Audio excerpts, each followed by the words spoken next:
Hello, sa ka fet an yo, mwen kote yon video pou yon ki vreman enteresan. Ma pwè kek se nan poz nan tounen tale.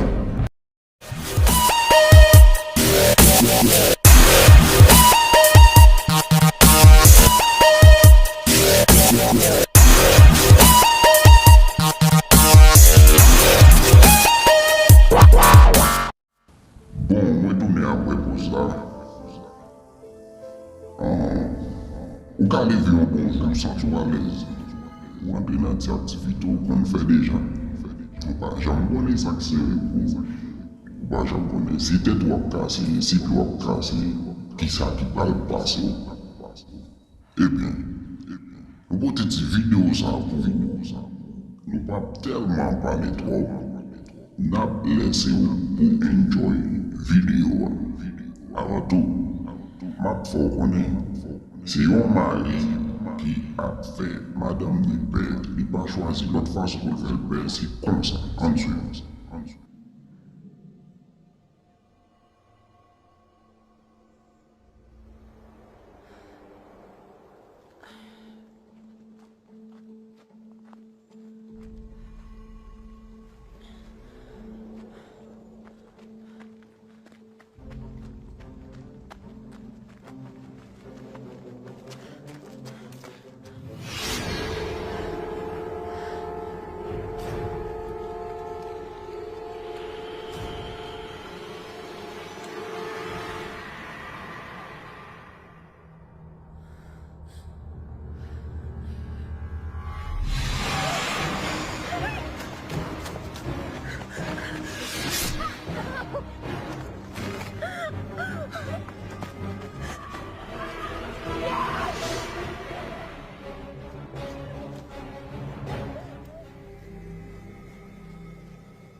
Nou koman sa te pase apre.